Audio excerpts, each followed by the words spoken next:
Good morning, afternoon, wherever you are. Could be nighttime, I guess. I wanted to talk a little bit of the status of GTII since I've been very cryptic, at least trying to be cryptic. I know a number of you have reached out, and I've been in contact with a number of you, so I appreciate that. But kind of wanted to bring you up to speed so you know where things stand and you know where things are going. But of course, before I do that, I have to address a couple of things. I figured we could focus on lawyers today, since we're going to be talking about that a little bit. What do you call 20 lawyers skydiving from an airplane? A skeet shoot. And by the way, so no offense to any lawyers, me included. What do you call, okay. What do lawyers and sperm have in common? A 1 in 3 million chance of becoming a human being. Why do so many lawyers have broken noses? From chasing parked ambulances. And last but not least, and my favorite of this group for today's purposes, how do you keep a lawyer from drowning? Shoot him before he hits the water, or take your foot off his head? Obviously. All right. So obviously I've been talking about going after management. There is another attorney who has been hired to do that in the state in which it makes sense. I originally filed an action in California. Let me back up a little bit. Talking about GTII, done a bunch of videos about GTII, done a bunch of videos about Alpine, Kramer's, etc. I monitor Alpine status daily, which I did this morning, and the Supreme Court on related cases, which I did this morning, and the SEC site, which I do every day. So I'm pretty much aware of the status of Alpine and everybody's issue about or thinking that in fact it may have a short squeeze related to Alpine. So I follow that. Nothing new as of this morning that I saw. So that being aside, and I know it can take some time, and having been involved and having been spoken to many people, probably starting the fall of 2023, about various issues about GTII and various concerns about what they were doing, I started getting involved. So that happened more specifically early February of this year. Had a number of engagements, but ultimately it turned out that they weren't doing anything. They released a 10K. There was alarming things in the 10K about losses, about cash, where it went, about stock being distributed, about the downlisting, etc. Then their auditing firm was banished by the SEC. Now they're late on their filings, whole bunch of things. And a lot of people share these same concerns. And I just can't see, and I've had plenty of people expressed interest in the company or reached out or preliminary interest, and but none of them would be interested in doing it in the state it's currently in. And the existing management has refused to step down, give back what maybe shouldn't have been improperly obtained, or respond, let alone respond. So, for example, I probably sent 100 emails to management, including their counsel, about various issues where I'd say, and I'm making this up, but in effect, I've heard that you're driving a black car. Is that true, or are you going to deny it? If I don't hear from you, I will assume that's true. And they don't respond to anything. And obviously, it's not about a black car, but it's about all kinds of misconduct that I hear about that I've asked. I've been told there have been whistleblower complaints filed. As I indicated, that the financial statements for 2010 look kind of, for 2023 looked kind of odd because the losses were substantially greater than prior years with no revenue. And one item in particular caught my attention was the cash. And there seemed to be a substantial depletion of cash in the amount of about $4 million. So when I got involved, I was trying to get these guys to step down gracefully and graciously. I tried many, many times, but At every step, they elected to not do it, although I heard back through back channels that the directors and everybody else wanted to get out, but in effect, somebody was trying to hold them hostage by guaranteeing them legal fees or something like that, or else whatever. So I gave them opportunities up until, I mean, if today, if they contacted me and they wanted to make right, I'd be happy to work something out today. But over the numerous times I give them opportunities, no response, no denial, no nothing. They did nothing, no new deals. And now we're late on filing. So what's the problem with that? If the concern is they don't file, maybe they would get delisted or there'd be a threat of delisting. So we can't wait any longer. So as a result, tried to get things together, eventually was able to, along with others, spoke to an attorney who had prior experience with these people in a positive way, in that the results were good. Eventually, somebody stepped forward and agreed to pay the legal fees for pursuing this, and there'll be documents that you'll receive. So if you've decided to participate in this, and I thank everybody who participates, and anybody who wants to, it's still available. Please sign and join in. You can contact me. But we think we have based upon a discussion I had or a communication I received late last night, we think we have enough if everybody committed follows through. Now, is everybody who committed follow through? I hope so. But I don't know. So we're still accepting shareholders who want to be involved because we don't know. Maybe some will fall out. But we needed, as it turns out, in almost all these actions, you need a certain percentage. You need 10% to pursue all kinds of relief. So in this case, that turned out to be, because this has been public information at this point in time, 38 million shares. So that's a lot of shares to get together, especially when management owns well over 100 million shares. So, and it's also interesting is that share count. So the percentage you owed, if this was 2023, for example, that the required share count might have only been 26 million, because there was only 260 million shares that were outstanding in 2022. At the end of 2023, it was 380 million shares. So that's what kind of we're basing it on. So anybody else who wants to participate, please reach out.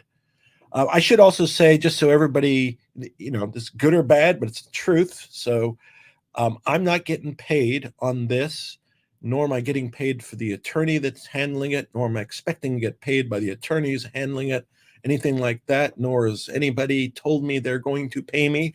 So whatever I'm doing, maybe it's dumb, but whatever I'm doing is not based upon an expectation of getting compensated, because don't have that expectation. However, if some billionaire out there wants to compensate me after the fact, then so be it. I wouldn't turn it down. But anyway, just so we know that I'm not doing it based upon an expectation of compensation. So anyway, we went from February through May with various promises, like the promise of filing the 10K by March 31st, which was not done, which is just a little thing, but when added up with their auditor being kicked out, with the 10K, with the downlisting, with them not doing any deals, which as far as I know, not having anything going right now. I haven't heard anything. Nobody I've spoken to has said they're dealing with them. There's been no PR, no contact. So I don't think they're doing anything at this point in time. And with the concern about them being late in their filings, people think, at least some people have reached out and told me they think that they're going to let the company die. Why would they let the company die if they have so much in shares tied up? Well, you can see legally at this point in time, it's a quagmire, obviously, with a lot of problems. Don't you like that word, quagmire, by the way? There's a lot of problems, and perhaps they want to be out, but perhaps, and I'm just purely speculating, obviously not legal advice, but I'm speculating if there was stuff that had gone on that might amount to criminal or other type of misconduct, might that cause someone to act so erratically and not be open and want the business to be shut down? I don't know, but that's something that occurred to me. Somebody reached out to me and said, are they trying to let this thing go to zero because they got paid off by Alpine. Now, I have no reason to suspect that, but somebody thought of that. And obviously, the way that they have conducted themselves, prior to 2023, they may have been angelic. Since 2023, no, doesn't seem like they have any interest in anyone that related to the company, certainly not the shareholders. And again, there's the issue of the downlisting and the non-disclosure of what that related to, because there's some allegations that it relates to some transaction, perhaps involving an insider or a family member or something like that, that will be exposed in litigation. So anyway, as a result of all that stuff and the current state of not having filed their 10Q, which they should have filed, maybe it'll be filed today, and they're using that bogus auditor. And the reason why that's significant, just want to put that in context, they hired that bogus audit. I call it bogus auditor because they were basically banished by the SEC. It's Borgers. And that, what I'm going to call bogus auditor, began doing business for Gtii in March of 2023. So they did the 2022 and the 2023 financials. Now, when they were banished, they were accused of having made up documents and just redated documents. So it puts in doubt the quality of those documents. And in a PR that was filed about a month ago, Gtii management reserved the right to go after Borgers. They didn't say Borgers directly, but that was the message, that they would reserve the right to go after them if they discovered there was nonsense that had gone on, which was interesting to me for this reason. So March of 2023, Gtii hires Borgers. Now, who would have hired the accounting firm? Probably the CFO and the chief accounting officer, maybe the CEO. So who was the CEO, chief financial officer, and the chief accounting officer of Gtii when this bogus auditing firm was hired? You are correct. It was David Reichman. He happened to serve all roles. So it's interesting to me that PR went out that Gtii was reserving its rights against the prior auditor when the CEO, CFO, chief accounting officer had to kind of know what was going on, right? And then we have the financials, which they reaffirmed as correct. Those 2023 financials are pure, it's a horror show with the 6x loss. Where did the 4 million in cash go? All the share distributions to directors in the tens of millions of dollars, shares to foundations. Again, I've kind of laid this out. But anyway, so during this period, February to May, I'm still trying to get this done and resolved, but at the end, it's just not going anywhere. So then a bunch of shareholders expressed their displeasure in management. I have been displeased with management for quite some time.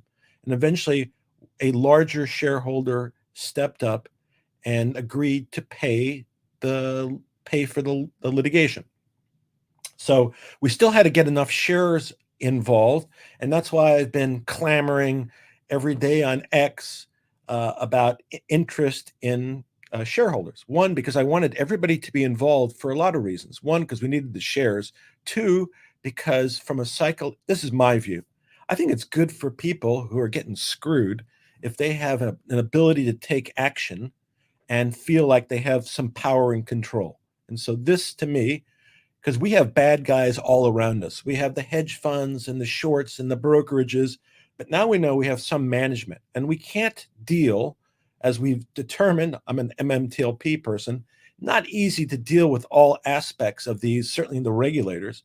But when we see there's wrongdoing, or at least it looks like wrongdoing that's going on, and we can act, then that gives us power. So I'm happy to be involved, and I'm happy for everybody else who decided to be involved also. So that's great. So we had somebody step forward, but we had to get enough people, enough shares behind it. And it probably took 2 to 3 weeks. And last night I got a late afternoon message from the attorney, and he said, we're far enough along, we're close enough to the goal that that we can move forward. The retainer has been paid, and the retainer is a sizable retainer, and the hourly fee that's being charged against that retainer is significantly lower than, for example, what I charge or what LA or New York prices were. I think they're reasonable, and the work has begun to go. And the idea would be, and I'm not going to be specific, but if you participate, it will be on the documents you will see. And if you don't participate, I'm going to disclose it once it comes out. But there'll be action taken to retake management and control over GTII, eventually to replace the CEO and have somebody else come in who has the interest of the mission statement of the company, which is acquisition of companies, etc.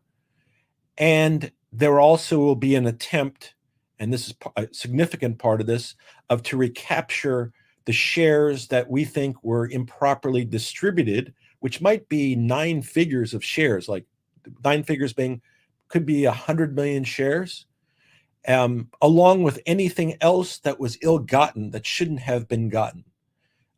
How far that goes, I don't know, but that's the goal. And getting those shares is really significant because that was extremely dilutive of the interests of everyday shareholders. Just thinking about it this way, in 2022, you had 260 million shares. 2023 end, you had 380 million shares. That's like approximately 45% dilution. And that's after management has taken another 60 million plus shares out on top of that and given 15 to 20 million to foundations, and 4 million of cash disappeared somewhere. I don't know. Perhaps it was justified, proper. It causes me concerns, especially again when zero revenue and zero anything. Just my view. Okay. So got the message last night that we had gotten close enough to our goal, shareholder goal. The retainer had been received, and the attorney was starting work. Provided me some documentation. I looked at it. I made some changes. So some of you who are involved may have gotten a document and may get a revised document. I made some changes that were I'm not representing anybody here, so I did it for myself. But I saw things in there that were not, it was nothing malicious, but there was certain language I wanted corrected and changed, so I did. Some of that related to make sure about the payment of legal fees. I wanted to make sure that was clear. So you may get a document, may have gotten a document, you may get a new document, and that's going to be a general engagement letter. It's going to say, in effect, law firm is hired to represent your interests as a shareholder. It's going to say legal fees are going to be paid by a certain entity, and it's going to specify who that is.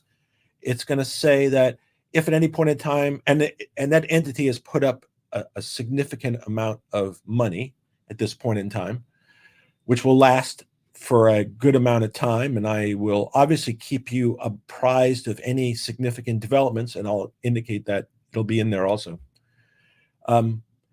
But it'll indicate that entity is responsible for the payments. If for any reason they don't pay, they decide they've had enough. Why would they decide they have enough? If we lost, okay. If we lost for any reason, they might say, okay, we've had enough and we're not going to pay anymore. If we lose, everybody's going to be in the same position. On the flip side, if we are successful, that would be taking immediate control of the business, replacing all management, replacing the CEO, getting back shares and other assets. The person sponsoring this, or the group sponsoring this, would have no interest in not moving forward. So, but if they decided they didn't want to go forward anymore, then it would be at the discretion. So everybody, if they wanted I'm going to use myself as an example. So let's say Company X decides they don't want to pay anymore and they had enough. It's great, whatever, and comes to me.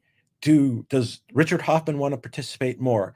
I would say, what's the deal? They would say, well, you represent 1/250th of the shareholders involved, plaintiffs involved.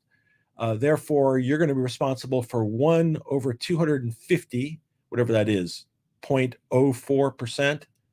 So 4/100ths of 1%, or some small amount, 0.4%, 0.4%, I believe, of the legal fees. Do you want to do that or not? Richard Hoffman's going to think and going to say yes or no. If he wants to continue, he would say, okay, I'll be responsible for 0.4% of your billed fees. If he doesn't want to, he says, no, I don't want to participate any further, and I don't want to be responsible for legal fees. That's how it's going to be, and that's how it's going to be laid out in the agreement. It also will say that the company that's paying, who's put out the money already, would be responsible for all costs incurred. So we will not have any responsibility for that. Those are the main terms. The vote in terms of how a decision will be made is a majority vote of everybody who's participating. So if there's something that needs to be voted on in terms of a settlement or something like that, then there will be a vote about this. This is really an action for the benefit of the company.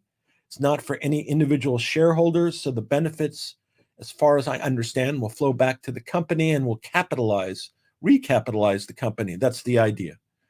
So and I haven't seen any paperwork, but I know he started on it. I presume, because there's always going to be something like this, so I presume there'll be a lawsuit. I know it's going to have, because I know I don't know specifically, but I kind of can guess. It'll claim breach of fiduciary duty, et cetera, against the officers and directors, and amongst other things. But it's going to also seek to take over control of management and move forward. Now, could GTII oppose that? They certainly could. They could hire new counsel. I don't really believe their current counsel is suited for this. So they could hire new counsel. They could do that. But if they're not filing their current filings, and if they're not going to spend the money to that, are they going to spend a bunch of money on competent counsel at this point in time? I do not know. I wonder that. That's what occurs to me, though. So anyway, there will be legal proceedings, and I expect the legal proceedings to occur not long after the complaint, if there's a complaint filed, not long after that. So I expect there'll be activity very quick after legal action is instituted, and I expect legal action to be instituted soon. So do I know when? No, I don't know when. Could it be next week? It could be next week. Would it shock me if it was next week? No, it would not shock me if it was next week. Could it be the week after? Perhaps. In part, it might be how quickly everybody gets their forms back in. And that's important also. I should address that. So everybody who committed or will commit is going to sign a form. This is another form you're going to get, which is just a declaration saying, has 4 things. It says, I'm over 18. I'm a shareholder of GTII, and I want the law firm to represent me against GTII and its management. I make this declaration in support of what's going forward, and I'm a holder of blank shares, which I shall maintain during the pendency of the activity described. And you will see it, and I'm trying to be vague for a reason. The activity to describe is not the whole case. So that activity could be done very quickly. And the way it says is, per this declaration, is you're just agreeing to hold your shares during that limited activity. So to the extent people thought it had to be through the entire case, that's not the case. And I know somebody put out it could be 6 months or longer. I guess anything's possible. I don't think so. But that's something you will sign, and you're basically going to say, I have this number of shares. I agree to hold these number of shares during this period. There's not going to be any kind of lockup on your shares, like some type of restriction physically on the shares. But we hope you comply with this. But again, I don't think it's going to be for a long period either way. Either we're going to be successful or not. And I think it's going to happen quickly. And read the declaration, you will see that. So there's two documents, in essence, an engagement document and this that you'll be signing. In the engagement document, specifically, you should look at the cost and the fees and it's how it's specifically laid out and sign it, as long as it says what I said, that there's a company that's responsible. If for any reason they are not responsible, then you can choose, if you want to be involved and pay your proportionate share. But if you don't want to, you don't have to. That's kind of the part that's most important to you. So you take a look at that. It also says, I think, that I'm the designated point person, so that as this matter proceeds, I will be the person they will be. So the attorney is going to communicate with me. He's going to communicate with me because I know a lot about this, and because I'm an attorney and I think I can speak English most of the time and explain what's going on. So I will be his point person. I'm not being paid for that, and I have no obligation, no duty to anybody, but I will give you accurate information, and I hopefully will be able to give you very specific information. So I will be the point person. That's referenced on there also. The rest is pretty much boilerplate. That's in almost every agreement, although it's pretty short and sweet. Take a look at it. If anybody has any questions, feel free to ask. But the way I laid it out is my understanding, and it's my understanding because I had a specific conversation with counsel that's now public, right? The conversation about the specific language in the engagement letter that I just mentioned about who was responsible for the fees is now public. So that's how it's understood. But if you have any other questions about it, feel free. And you'll see also the declaration you need to sign. So put the number of shares you're committing and your name, and please try to be consistent with what you told the person you spoke with. I think that was Paul, so that we stay and are able to get more than the number of shares that we need so we can move forward. Because in my opinion, unless we move forward, you can see what happens. I thought today is a great day because if I were thinking about this, today is the first day that I see we have a real chance of getting management removed and taking back control of the company. And it needs to happen now. So anyway, I hope that accurately and adequately describes where we're at. Legal proceedings are moving forward now. If you want to join in, please do so. Listen, the more the merrier. The more people that are supportive of this, the better, because that will be reported to the judge. So, whenever somebody goes into court, whatever they're going to do, they're going to disclose that X number of shareholders are on board. And that will be various sizes, because it is of various sizes. And that will be very helpful. And it's interesting because I'm following Tesla. I follow Tesla, and there's a issue about Elon Musk's pay package. And there's proceedings about attorney's fees being awarded in an action. And in that, there were Tesla shareholders there was an organized effort who submitted letters to the court about their position about what was going on. In one of the filings that one party put in, they attached all those letters, and they have referenced it in the record that I think it's like 6,000 Tesla shareholders have responded. And it's in the court record. It is persuasive. So besides the fact we need all the shares, the more the merrier, and the better, I think, the better you will. If you're on board. If you're not on board, then you're not on board, then so be it. You're entitled to whatever you want to do. But if you're on the train, then come on board. We could use you. It will help us. And it's a righteous cause. Who doesn't believe, who believes otherwise, that what's going on at GTII, or what should I say, what's not going on at GTII is appropriate and proper?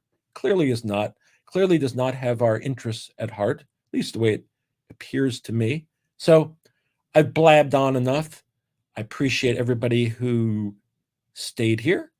If you again want to join up, sign up, you can reach out to me at TESSLAW420@gmail.com.